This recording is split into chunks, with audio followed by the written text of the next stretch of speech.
লেখক অচিন্ত্য কুমার সেনগুপ্তের লেখা পরম পুরুষ শ্রীরামকৃষ্ণ বই থেকে পাঠ করছি হনুমানের রামভক্তি।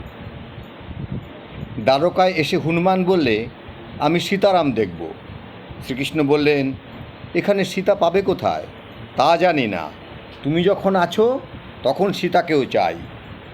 শ্রীকৃষ্ণ তখন রুক্মিণীকে বললেন, তুমি সীতা হয়ে বসো, না হলে হনুমানের কাছে রক্ষে নেই। সীতার পাতাল প্রবেশের সময় এমন অবস্থা, রামকেই প্রায় মারতে যায়।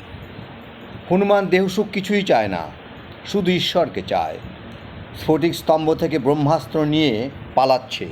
মন্দোদরী অনেক রকম ফল দেখিয়ে লোভ দেখাতে লাগলো। ভাবলে ফলের লোভে যদি অস্ত্রটা ফেলে দেয়। কিন্তু হনুমান কি ভোলবার ছেলে? বললে, আমার শ্রীরামই কল্পতরু, আমার কি ফলের অভাব? লঙ্কা জয়ের পরে অযোধ্যায় ফিরছেন রাম সীতা।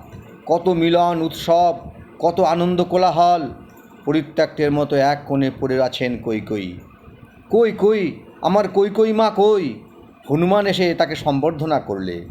ভাগ্যিস তুমি রামকে পাঠিয়েছিলে বনের মানুষ হয়ে, তাই মনের মানুষকে পেলাম।